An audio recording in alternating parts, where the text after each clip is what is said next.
હવે lesson 4 unit 4 Q of yes no yes no yes no આપણે હવે આમાં અભ્યાસ કરવાનો છે. તો યુનિટ 4માં જોઈએ ગ્રામર સેક્શન. સિમ્પલ પ્રેઝન્ટ ટેન્સનો ઉપયોગ અહીં કરવામાં આવ્યો છે. Use of do or does, do અને ડઝનો ઉપયોગ કરવાનો છે. રીડ ધ ફોલોઈંગ ડાયલોગ્સ, નીચેના સંવાદો વાંચો. Rajesh says, do you get up early Raj? શું રાજ તું વહેલો ઉઠું છું? Raj says, yes I do. હા હું વહેલો ઉઠું છું. તો જો મિત્રો ડુ વડે પ્રશ્ન પૂછ્યો છે સાદા વર્તમાન કાળમાં, જ્યારે ત્રીજો પુરુષ એક વચન સિવાયના જે અન્ય કર્તા તરીકે આવે છે ત્યારે ડુનો ઉપયોગ થાય છે. અને પ્રશ્ન વાક્ય છે એટલે ડુ આગળ લેવામાં આવ્યું છે. અને do you get up early Raj? Raj શું તું વહેલો ઉઠું છું? તો અહીંયા આગળ યસ આઈ ડુ, હા હું ઉઠું છું. તો આઈ વડે જવાબ આપવામાં આવ્યો છે અને ટૂંકો જવાબ આપવામાં આવ્યો છે, હા હું ઉઠું છું. Rajesh, do your parents also gate up early? શું તારા માતા પિતા પણ વહેલા ઉઠે છે? યસ ધે ડુ, હા તેઓ પણ ઉઠે છે. તો અહીં પણ ટૂંકો જવાબ છે. Do you make tea your self? શું તું તારી જાતે ચા બનાવું છું? નો આઈ ડોન્ટ, ના હું નથી બનાવતો. તો અહીં નો નકારમાં જવાબ છે અને નોનો ઉપયોગ થયો છે. તો નો અને નોટ હંમેશા એક જ વાક્યમાં આવે છે, ના હું નથી બનાવતો. માય મધર મેક્સ ટી, મારા માતા પિતા ચા બનાવે છે. Does your mother prepare breakfast for you? શું તારા માતા પિતા તારા માટે ચા નાસ્તો બનાવે છે, એટલે કે નાસ્તો બનાવે છે? યસ સી ડઝ, હા તેણી બનાવે. તો અહીં સીનો ઉપયોગ થયો છે. ત્રીજો પુરુષ એક વચન જ્યારે સાદો વર્તમાનકાળ રોજિંદી ક્રિયાઓ આવે ત્યારે સિમ્પલ પ્રેઝન્ટ ટેન્સમાં સાદા વર્તમાનકાળમાં ત્રીજો પુરુષ એક વચન એટલે હી, શી, ઇટ અને એક નામ આ આવે ત્યારે ડઝનો ઉપયોગ થાય છે. તો અહીંયા સી વપરાયું છે એટલે ડઝનો ઉપયોગ થાય છે. Do you have a sister? શું તારે બહેન પણ છે? Yes I have one sister, હા મારે એક બહેન પણ છે. Does she help your mother in cooking? શું તેણી તારી માતાને રસોઈમાં મદદ કરે છે? યસ સી ડઝ, હા તેણી કરે છે. ધેટ્સ વેરી ગુડ, તે સારું કહે. તો સાદા વર્તમાનકાળમાં પ્રશ્ન વાક્ય બનાવવા માટે ડુ કે ડઝનો ઉપયોગ સી રીતે થાય છે અને આ પ્રશ્ન વાક્યનો ઉત્તર ટૂંકમાં સી રીતે અપાય છે તે ઉપરના સંવાદ પરથી આપણને સમજાય છે. હવે use of do or does to form question, પ્રશ્ન બનાવવા માટે ડુ ડઝનો ઉપયોગ થાય છે તો એ જોઈએ. અસર્ટિવ સેન્ટેન્સ છે એટલે કે વિધાન વાક્યો છે. યુઝ ઓફ ડુ ઓર ડઝનો ઉપયોગ છે. વી વોશ અવર હેન્ડ્સ બિફોર મીલ્સ, અમે અમારા હાથ મીલ એટલે ભોજન પહેલાં ધોઈએ છીએ. તો વી વોશ, તો વી વપરાયું એટલે મૂળ ક્રિયાપદ વોશ આવે છે. હવે આને જ્યારે પ્રશ્ન વાક્ય બનાવો છે તો મૂળ ક્રિયાપદ છે અને વી છે તો અહીં આગળ ડુનો ઉપયોગ થશે. Do you wash your hands before meals? શું તમે તમારા હાથ ભોજન કરતાં પહેલાં ધુઓ છો? તો અહીં આગળ ડુનો ઉપયોગ આગળ થાય છે અને વીની જગ્યાએ યુ તરીકે અહીં ઉપયોગ થશે, સંબોધન થશે. Mohit Khan carries weapons with him, Mohit Khan પોતાની સાથે સાધનો, વેપન્સ એટલે હથિયારો, આમ તો હથિયારો રાખે છે, કેરીઝ લઈ જવું. તો મોઇન ખાન છે તો મોહિત ખાન અહીંયા આગળ કેવું છે કે ત્રીજો પુરુષ એક વચન તરીકે વપરાયું એટલે કેરીની પાછળ ES લાગ્યો છે, કેરીઝ. તો જ્યારે અહીંયા આગળ એનો પ્રશ્ન વાક્ય બનશે તો ડઝ બનશે, કારણ કે કેરીઝમાં ES આવ્યો એ ડઝનો છે. તો ડઝ મોહિત ખાન કેરીઝમાંથી ડઝ આપણે અહીં લઈ લીધું એટલે અહીં જ્યારે એનો પ્રશ્ન વાક્ય બને તો મૂળ રૂપ આવે carry. Does Mohit Khan carry weapons with him? શું મોહિત ખાન પોતાની સાથે હથિયારો લઈ જાય છે? સોલ્જર્સ પ્રોટેક્ટ અવર કન્ટ્રી, સૈનિકો આપણી દેશની સુરક્ષા કરે છે. Do soldiers protect our country? શું સૈનિકો આપણા દેશની સુરક્ષા કરે છે? તો ડુનો ઉપયોગ થયો. The sun gives us heat and light, સૂર્ય આપણને ઉર્જા અને પ્રકાશ આપે છે, ગરમી અને પ્રકાશ આપે છે. Does the sun give us heat and light? તો જો ગીવ્સ અહીં આગળ આવ્યું છે એટલે અહીં આગળ ડઝ વપરાયું છે. જ્યારે ડઝ વપરાય ત્યારે ક્રિયાપદનું મૂળ રૂપ આવે છે. Divya doesn't drive a car, Divya car ચલાવી શકતી નથી. દિવ્યા ત્રીજો પુરુષ એક વચન છે એટલે ડઝ આવ્યું.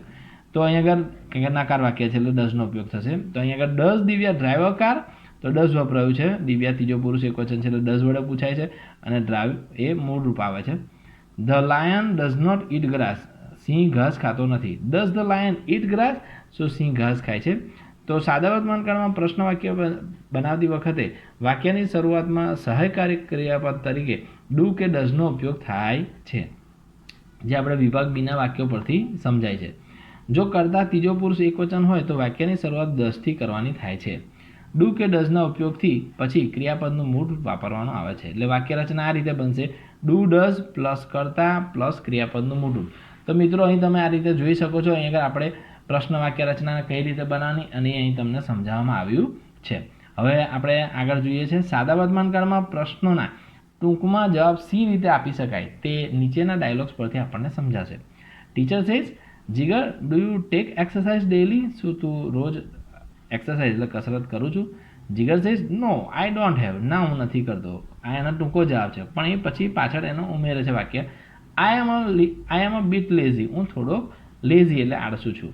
Renu says, aunty, do you go to the market daily? શું કાકી તમે માર્કેટ એટલે બજાર જાઓ છો? Yes I do. હા, હું જાઉં છું. Renu says, does uncle come with you to the market? શું કાકા તમારી જોડે માર્કેટ આવે છે? Yes sometimes he does. હા, કોક વાર તે આવે છે. Do you live in a hostel? શું તું હોસ્ટેલમાં રહું છું? Arif says, yes I do. Ankur says, do you like to stay from your parents? શું તને તારા માતા પિતાથી દૂર રહેવાનું ગમે છે? નો આઈ ડોન્ટ. તો અહીં યસમાં ટૂંકો જવાબ છે, અહીં નોમાં ટૂંકો જવાબ છે. Ankur says, do they allow you to call your parents? શું એ તમને તમારા માતા પિતા સાથે વાતચીત કરવાની પરમિશન આપે છે? Yes they do. હા, તેઓ આપે છે. I call them every Sunday. હું દરરોજ એટલે સન્ડે એટલે આમ તો દર રવિવારે કે છે હું એમને ફોન કરું છું. Uday says, is your father a mechanic? શું તારા પિતા એક કારીગર છે? Imran says, yes he is. હા, તે કારીગર છે. તો અહીં આગળ ટૂંકો જવાબ છે. મિત્રો તમે જોઈ શકો છો અહીં યસ અને નો વડે અને ડુ ડઝનો ઉપયોગ કરી અને ટૂંકા જવાબો આપવામાં આવ્યા છે. Uday says, does he repair all kinds of bikes? શું તે બધી જાતના બાઇક રિપેરિંગ કરે છે એટલે સરખા કરે છે? Imran says, no he doesn't. ના, તે નથી કરતા. તો જો અહીં આગળ ડઝ વડે ત્રીજો પુરુષ એક વચન હી વપરાયું છે એટલે ડઝ વપરાયું પ્રશ્ન વાક્યમાં. તો એ જ રીતે જ્યારે નો વપરાય છે તો અહીં આગળ નોની જોડે ડઝનો ઉપયોગ થાય છે. નો હી ડઝન્ટ અને નો અને નોટ તો એક જ વાક્યમાં. આ ડઝન્ટ છે ડઝ નોટનું ટૂંકું રૂપ છે. He is a specialist of only Hero and Bajaj bike. એ ફક્ત હીરો અને બજાજના બાઇક છે એના સ્પેશિયાલિસ્ટ છે. તો મિત્રો અહીં આગળ તમને આ આખા જે પ્રશ્ન વાક્ય ડાયલોગ્સ છે આ ડાયલોગ્સમાં પ્રશ્ન વાક્ય શીખવાડે છે અને એના યસમાં અને નોમાં ટૂંકા જવાબ તમને શીખવાડવામાં આવ્યા છે. તો આ બધું ઘણું અગત્યનું છે મિત્રો, અને આપણે આને યાદ રાખવાનું છે અને એની પ્રેક્ટિસ કરવાની છે મિત્રો. સાદા વર્તમાનકાળમાં પ્રશ્નોના ટૂંકા જવાબ આવતી વખતે જો જવાબ હકારમાં હોય તો યસ અને ત્યારબાદ અલ્પવિરામ એટલે કોમા મૂકવામાં આવે છે. જો જવાબ નકારમાં હોય તો નો અને ત્યાર પછી અલ્પવિરામ મૂકવું જોઈએ. પછી જો કર્તા ત્રીજો પુરુષ એકવચન હોય તો કર્તાની જગ્યાએ તેને અનુરૂપ સર્વનામ હી, શી કે ઇટ અને ત્યારબાદ જો જવાબ હકારમાં હોય તો ક્રિયાપદને બદલે ડઝ વાપરવું જોઈએ અને જો જવાબ નકારમાં હોય તો ડઝન્ટ વાપરવું જોઈએ, જે આપણે હમણાં બીજા અને ચોથા ડાયલોગમાં સંવાદમાં જોયું. જો કર્તા પહેલો કે બીજો પુરુષ હોય તો કર્તાની જગ્યાએ તેને અનુરૂપ સર્વનામ આઈ, વી કે ધે વાપરવું અને ત્યારબાદ જવાબ હકારમાં હોય તો તેની જગ્યાએ ડુ અને જવાબમાં નકાર હોય તો ડોન્ટ વાપરવું. ડોન્ટ એ ડુ નોટનું ટૂંકું રૂપ છે, જેમ ડઝન્ટ એ ડઝ નોટનું ટૂંકું રૂપ છે, એ ડોન્ટ એ ડુ નોટનું ટૂંકું રૂપ છે. એના માટે આપણે પહેલો અને ત્રીજો ડાયલોગ જોયો છે. હવે મિત્રો એક્ટિવિટી 1 તરફ આપણે આગળ વધીએ છીએ. Answer the questions in short using the given words in the bracket. કૌંસમાં આપેલા શબ્દોનો ઉપયોગ કરવાનો છે અને એ શબ્દોનો ઉપયોગ કરી અને તમારે ટૂંકમાં જવાબ આપવાનો છે. ફોર એક્ઝામ્પલ, ઉદાહરણ તરીકે, teacher says, do you read a newspaper Shrikant? શું તું શ્રીકાંત ન્યૂઝપેપર દૈનિક પત્ર વાંચું છું? યસ, હા હું વાંચું છું. તો હામાં જવાબ આપ્યો છે, ટૂંકો જવાબ છે હામાં. Shrikant says, yes I do. હું વાંચું છું. Sonal says, Hemali, does your mother apply talcum powder? No. તો કૌંસમાં નો આપેલો તમારે નો વડે બનાવવાનું છે. નો શી ડઝન્ટ. સી છે હેમાલી ની મમ્મી વિશે વાત કરવાની છે એટલે એની મમ્મી વિશે વાત કરી એટલે એ લેડીઝ છે એટલે સ્ત્રી માટે આપણે સી વાપરીએ છીએ અને ત્રીજો પુરુષ એક વચન આવ્યો એટલે ડઝ વપરાશે, પણ આપણે અહીં નકાર છે એટલે ડઝન્ટ થશે, ડઝ નોટ. ઓકે, ચલો આગળ જોઈએ. પહેલું, does your father drive a car? શું તારા પિતા ગાડી ચલાવે છે? તો અહીં યસ વડે તમારે જવાબ આપવાનો છે ટૂંકો. તો આ રીતે બનશે, યસ હી ડઝ. કેમ કે અહીંયા આગળ ફાધર એ ત્રીજો પુરુષ એક વચન છે. ત્રીજો પુરુષ એક વચન હોય ફાધર એટલે ત્રીજો પુરુષ એક વચનમાં શું આવશે? તો ત્રીજો પુરુષ એક વચનમાં અહીંયા આગળ તમારે શું આવે? હી અને જોડે ડઝનો ઉપયોગ થાય છે. Yes he does. Do you watch TV every day? શું તમે દરરોજ ટીવી જુઓ છો? Yes I do. અહીં યસમાં તમારે આપવાનો છે જવાબ, કૌંસમાં યસ આપ્યું છે એટલે તો આ આઈ વડે જવાબ આપવાનો છે એટલે ડુ વપરાશે. ત્રીજું, do you wash your clothes your self, કે તારા કપડાં તું જાતે ધોવું છું? નો આઈ ડોન્ટ. ના, હું ધોતો નથી. Does your father gate up early, શું તારા પિતા વહેલા ઉઠે છે? Yes he does. હા, તે વહેલા ઉઠે છે. ડઝ ઇટ રેઇન ઇન જુલાઈ, શું જુલાઈમાં વરસાદ પડે છે? Yes it does. હા, પડે છે. Do you put on your school uniform regularly, શું તું સ્કૂલ યુનિફોર્મ શાળાનો જે ગણવેશ છે એને નિયમિત પહેરું છું? Yes I do. હા, હું પહેરું છું. Does your mother Cook herself, શું તારી માતા જાતે ખોરાક બનાવે છે? નો સી ડઝન્ટ. ના, તેની બનાવતી. નોમાં જવાબ છે, અહીં નો આપ્યું છે એટલે તો નો અને નોટ જોડે આવશે, ડઝન્ટ આવશે. No she doesn't. Do the train arrive on time, શું ગાડી સમયસર આવે છે? No it doesn't. ના, તે આવતી નથી. ડઝ અ હોર્સ બ્રે, શું ઘોડો ભોંકી શકે છે? No it doesn't. ના, તે ભોંકતો નથી. 10મું જોઈએ. Do students and teachers celebrate Gandhi Jayanti in their school, શું બાળકો અને વિદ્યાર્થીઓ સ્કૂલમાં ગાંધી જયંતિ ઉજવે છે? Yes they do. હા, તેઓ ઉજવે છે. Do we remember Mahatma Gandhi even today, ગાંધીજીને આપણે આજે યાદ કરીએ છીએ? Yes we do. Do your school teachers allow you to keep a mobile phone with you, શું તમારા શિક્ષકો સ્કૂલના તમને ફોન જોડે રાખવાની પરમિશન આપે છે, મંજૂરી આપે છે? No they don't. Does Moin Khan have a very busy schedule, શું મોઇન ખાનને પોતાનું જે સ્કેડ્યુલ હતું એ બહુ વ્યસ્ત હતું? Yes he does have.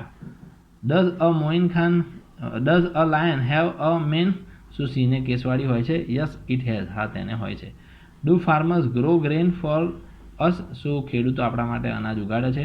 તો અનાજ ઉગાડે છે ખેડૂતો આપણા માટે. Do farmers grow grain for us? Yes they do. હા, તે ઉગાડે છે. Does the cobbler stitch our cloth, શું કહે છે મોચી આપણા કપડાં સાંધે છે? નો હી ડઝન્ટ. તો મિત્રો, અહીં આપણે કૌંસમાં આપેલા જવાબોનો ઉપયોગ કર્યો આપણે, અને હા અને નામાં ડુ ડઝ અને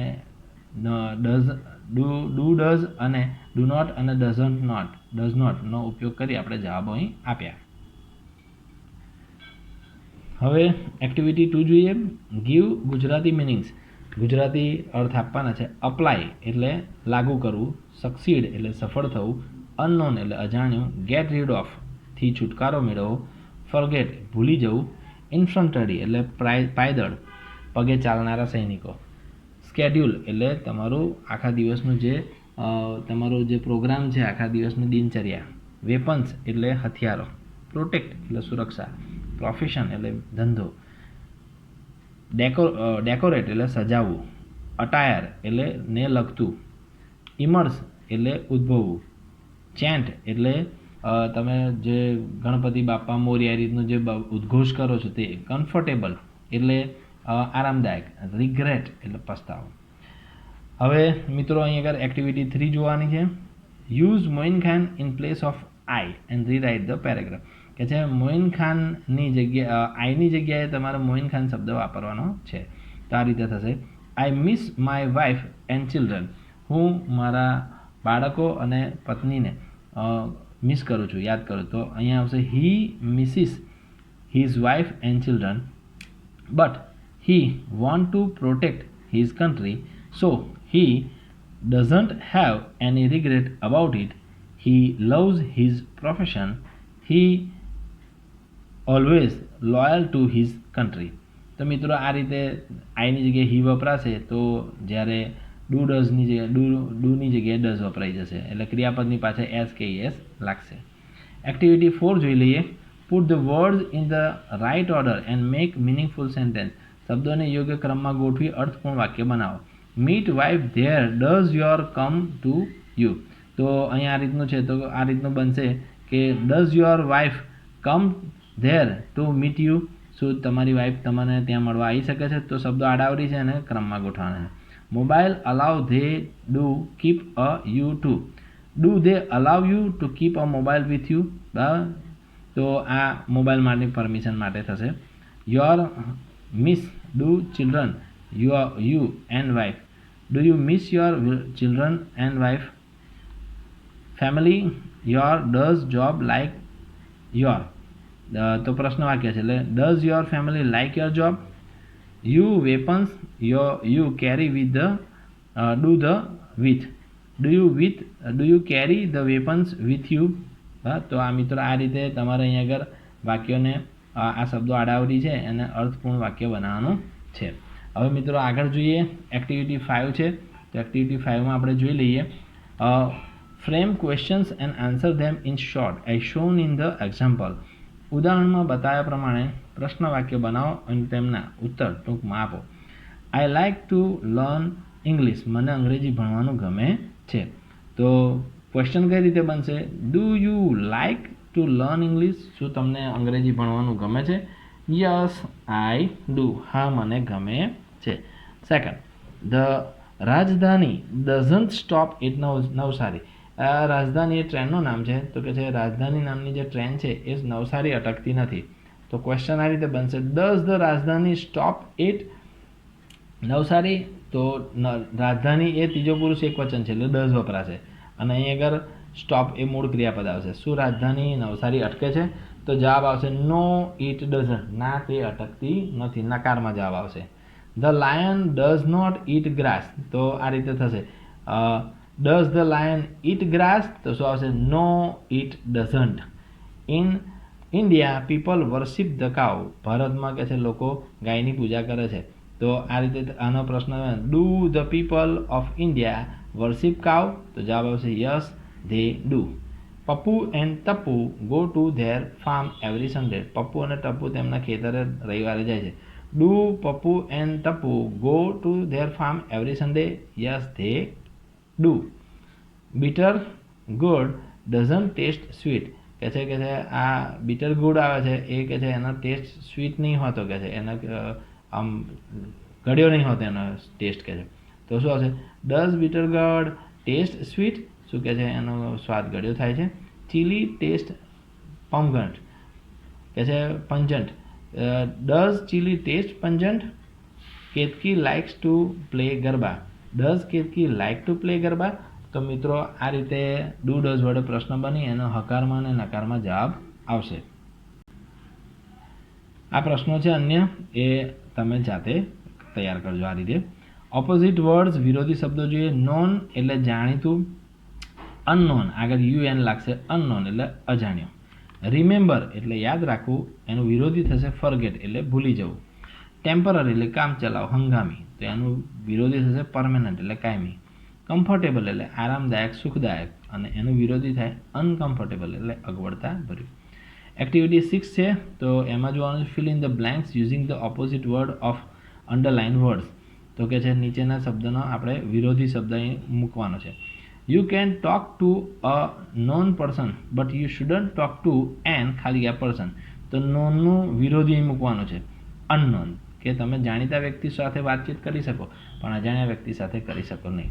આઈ હેવ અ પરમેનન્ટ જોબ, મારી પાસે કાયમી નોકરી છે. But my brother has a temporary job, મારા ભાઈ જોડે કામ ચલાવો હંગામી નોકરી છે. It is difficult to remember, એ યાદ રાખવું ઘણું મુશ્કેલ છે. But it is easy to forget, પણ ભૂલી જવું સરળ છે. Our journey was quite comfortable, અમારી જે મુસાફરી છે એ લગભગ આરામદાયક હોય છે. But there was very uncomfortable, પણ કહે છે તે કોઈક વખત અનારામદાયક એટલે કે અગવડ ભર્યું પણ થઈ જાય છે. જાણવા જેવું આપ્યું છે, જોઈ લઈએ. ફેર ફેર બેવના ઉચ્ચાર સમાન છે, સ્પેલિંગ જુદા છે. FAIR અહીં છે FARE. FAIR ફેર એડજેક્ટિવ છે એટલે વ્યાજબી, ઠીક ઠીક, ગોરાવણનું અથવા સુંદર. અને અહીં ફેર છે નાઉન છે, મેળો અથવા મોટું પ્રદર્શન. અને અહીં FARE ફેર છે એનો મતલબ થાય છે વાહનનું ભાડું.